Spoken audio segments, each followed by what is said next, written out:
So, Roger, we are talking today about the marketing campaign that supported this movie called Misery, released in 1990 in the US and 91 in the UK. Let's remind ourselves about this masterpiece with the trailer.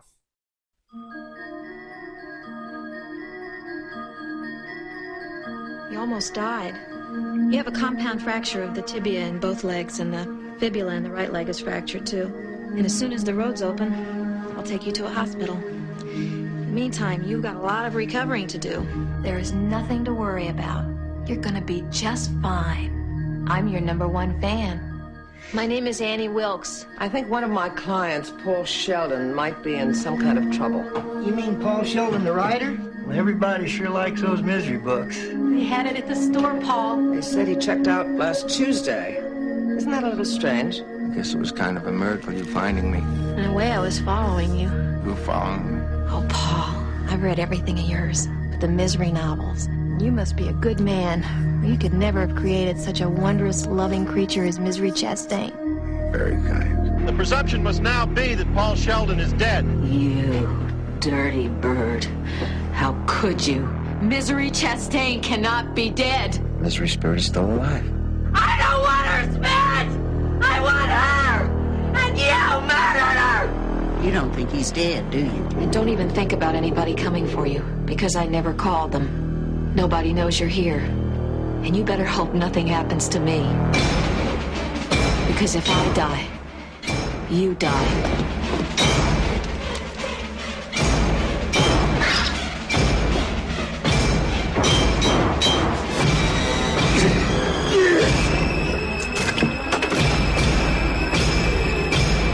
I know you've been out.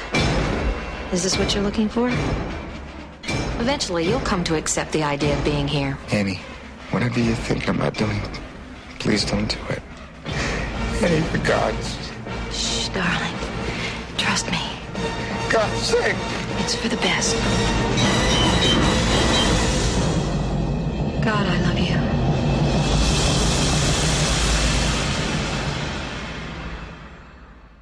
Oh my goodness, Roger. So, did it all come back to you? Did you see Misery in the 90s?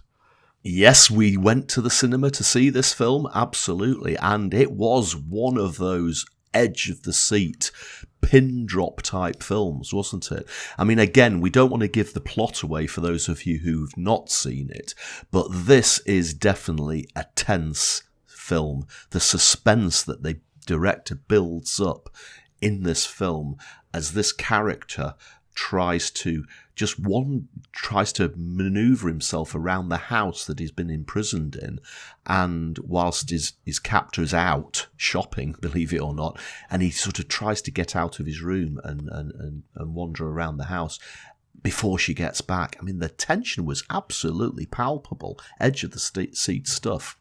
Absolutely. Interestingly, for international viewers and listeners, we have a program in the UK called Gogglebox, which is pretty much people watching movies and TV programs reacting, and somehow we enjoy watching their reactions. And a few weeks ago, the participants of the Gogglebox program were made to watch Misery.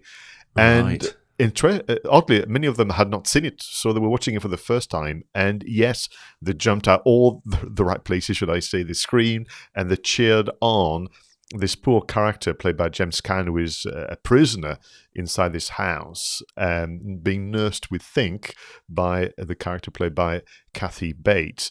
And I mean, even till the very, very last moment, you still don't know whether he's going to be successful. And the tension is truly, truly incredible. Again, we find ourselves tricky because if we mention any more about this film, we're going to give too many things away for people that have not seen this. But let me tell you, for example, that this film was listed in so many different things. So we had the American Film Institute looking at 100 years of heroes and villains, and the character played by Kathy Bates called Annie was ranked number 17 villain in over things. So, and of course, she won an Academy Award for her performance, which says a lot, doesn't it? It does indeed, yeah. And honestly, such a scary, scary performance. genuinely, and she deserves that 17th ranking, I have to say. You know, there are certain big villains in bigger films since that aren't as scary as she is, and I do remember it was the sort of stuff of nightmares, you know, to see her standing at the bottom of your bed, staring down at you, saying, "You dirty birdie." Wow. I've got a little confession to make, and then we'll move on to the marketing, if that's okay. So we went to see this in France. It came out on the 13th of February 1991. Not your ideal Valentine's Day movie, I can guarantee you, any of you. So we went with a group of friends. I think we were still at university at the time. And one of our friends got really, really scared by the film. It just got under her skin big time. I mean, we got scared, but after a while, we recovered from it. So we were very, very mean. And what we used to do for weeks on end, honestly, Roger, we used to put pictures of Kathy Bates in her letterbox with a sentence, "I am your number one fan." And she really, really was so upset with us, but we thought it was hilarious. Looking back now, I think it was very, very mean. We should have stopped after maybe a couple of times, not just carry on the joke for weeks on end. But you're right, she was so iconic as a villain that people like my dear friend, many others, will still remember her. Yeah, absolutely. And she's now gone on to, I mean, she was relatively unknown at the time. She's recently appeared in several seasons of the American Horror Show, American Horror Story, and she's equally scary in those as well. So she obviously tapped into her inner demons. Very, very true. So this movie came out in 1990, so years before the internet was publicly available to the degree that we understand now. So what we had really was the traditional, as I would call it, movie marketing pack, and of course extensive PR coverage in print media, TV and radio. Can we quickly talk about the poster?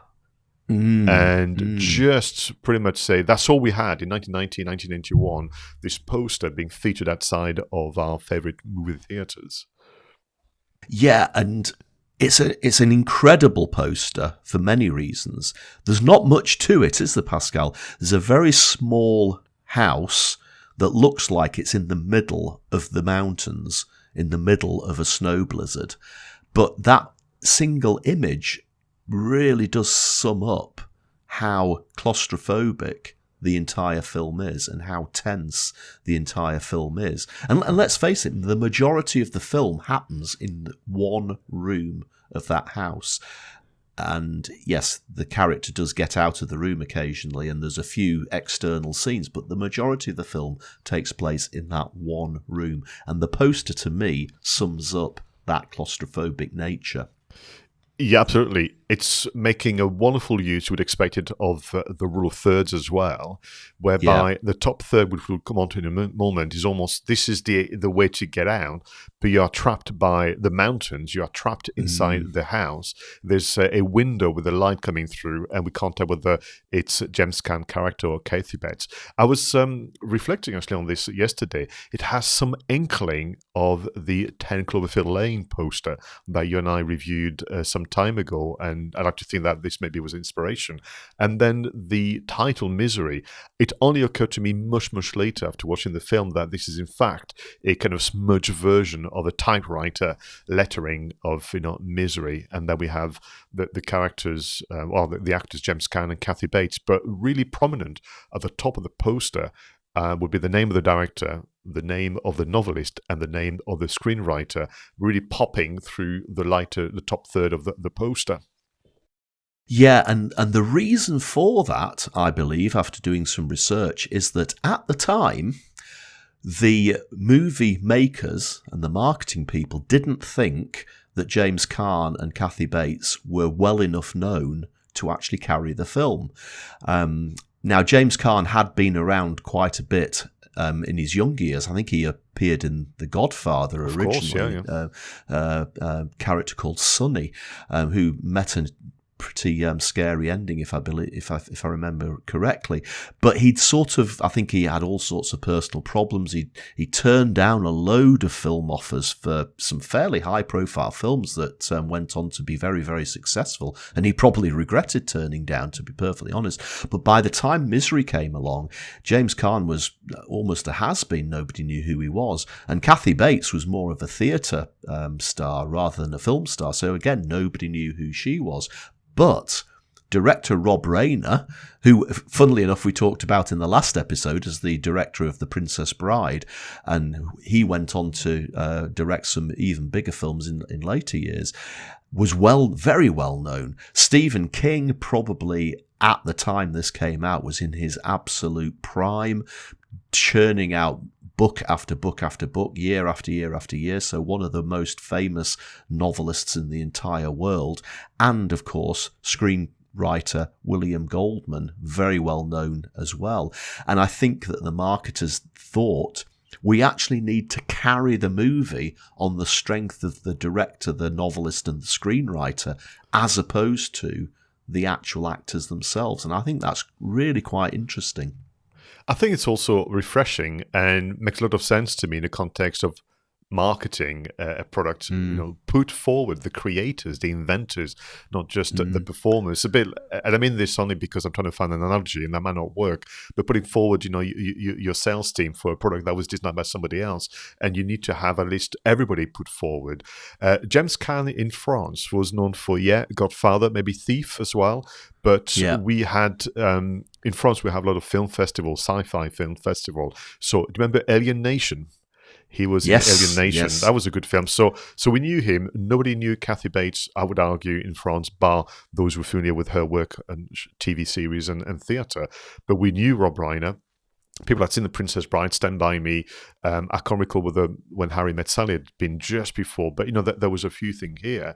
William Goldman is a name that I didn't appreciate. I knew his work as much as I did because he wrote one of my all-time favorite, The Ghost in the Darkness, which I didn't know was him. But we know that he was also behind Butch Cassidy and the Sundance Kid, All the President's Men, which I must watch again. It was a long time ago. A Bridge Too Far, Roger. I mean, that was my Sunday with my parents. Chaplin, starring a very young Robert Downey Jr., and Absolute Power, wonderful Clint Eastwood. And the list goes on. He also was a novelist as well as being a screenplay.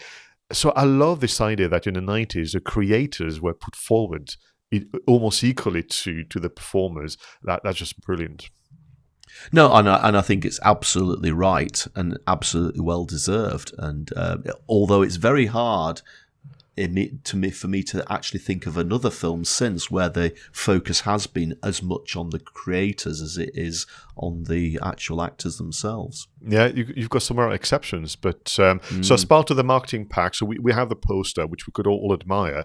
So, and I've spotted on the internet with something I'd forgotten. It's almost like an Easter egg on the poster, very much like in 10 Cloverfield Lane. Some people play with the contrast, manipulated the picture, which means that if you watch online, where there is on normal posters, this dark face of the mountain almost kind of imprisoning the little house. If you play with the contrast, the word misery appears repeated over and over again on the face of the mountain, the cliff, leading people to say there was a link between Misery and The Shining. Ooh, now when I actually look at that now, I didn't notice that before. That is incredible, isn't it? I can see it just there. So what's the link with The Shining then? So Red Rum. Is that the mountains, yeah. So when his wife is checking what he's been working on, and all she can see is Red Rum repeated over and over again. And here over you have again. The Misery. And then fans of Stephen King and movies saying there's even when Kathy Bates, Annie talks, there's a hint to the hotel in The Shining, and there's a hint to Pet Sematary as well. Maybe for others to let us know. But just to close on the marketing, as part of the marketing pack, you and I are very fond of good straplines. Sometimes they just like an example to follow. And for this film, they went for Paul Sheldon used to write for a living. Now he's writing to stay alive. Yeah, that's, again, beautifully simple. And what did we think of the trailer, Pascal? I mean, again, it's it's one of those films where they really have to be careful about giving too much away. And I think they just about managed to create a trailer which had an example of the sort of suspense and the tension that the film has, but they don't blow the plot. I think they sort of suggest that one of the scariest moments, the hobbling scene, which that's all I'm going to say about it, the hobbling scene. It's hinted at in the trailer, but not blown. But I think they probably did take it as far as they could do without ruining the plot for people. Yeah, I would agree. I think it all worked very well, and I would imagine Rob Reiner had a say in that, because all his work is so focused on the people element. In fact, to my knowledge, he's not done any other. Would you say this is a horror film? I don't think he's done another scary film to that degree since. That's not to discredit him. It's just obviously he's such a multi-talented and multifaceted storyteller. But this infamous hobbling scene, which is quite something, was voted the 12th scariest scene by the Bravo TV channel in 2004. That's interesting. Now, here's a piece of information you might not know, Pascal, a pub fact for you. Stephen King did actually write a series of books under a pseudonym for quite a while. He wrote books under the pseudonym of Richard Bachman. The Long Walk is one of them, and The Running Man is another one that he wrote under the pseudonym of Richard Bachman. And one of the reasons he wrote under the pseudonym was he wanted to see whether he could write a book under a different name and it would be equally successful, just to prove to himself that it wasn't just now his name selling books. And secondly, he published books that weren't really horror stories under that pseudonym, so they were more just suspense, or in the case of The Running Man, that was more like a futuristic science fiction style series. And Misery was going to be a Richard Bachman book, but he got outed before it was published. And when it was published, it then got published under Stephen King's name. And that's probably the reason why it isn't actually a horror film, because it was originally going to be published under his pseudonym. Oh, absolutely. I didn't know that at all, but I bet he's pleased this happened. Because, we started by saying that this may be the finest adaptation of a Stephen King book. So I'm going to ask you the question, just as we close this episode of Two Geeks and Marketing podcast. Is it to you the best one, or is there another one that you favour? It's difficult, Pascal, because, well, let's be honest, there are some absolute clunker versions of Stephen King films out there. Is it better than The Shining? It might be. I do sometimes find The Shining to be a very overlong film.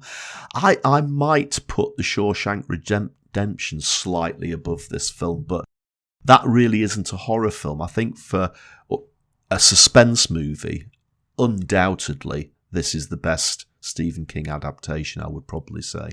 Actually, I would agree with you into the suspense. Otherwise, you go into other genres such as sci-fi and horror kind of things. And back to your point, the simplicity of one central venue, the bedroom where James Caan's character is being kept captive, and then the performance of Annie. And maybe it's a lesson for all of us, temptation, and I'll be the first one to fall for that, of overproducing and overcomplicating your storytelling, when in fact, here you have it, And this was the Oscar-winning film for Kathy Bates, but also the only Stephen King adaptation to ever be nominated, let alone winning an Oscar as well. So, yes, superb selection once again for film marketing, Roger. Fantastic. Really enjoyed talking about that one, Pascal. Absolutely. Well, this is the end of the recording for episode 54 of Two Geeks and a Marketing Podcast. Thank you so much for your support. Please leave your comments, suggestions, and more in the usual places. I was Pascal Fintoni, and he was Roger Edwards. Until the next one, go out there and make sure your marketing is done right.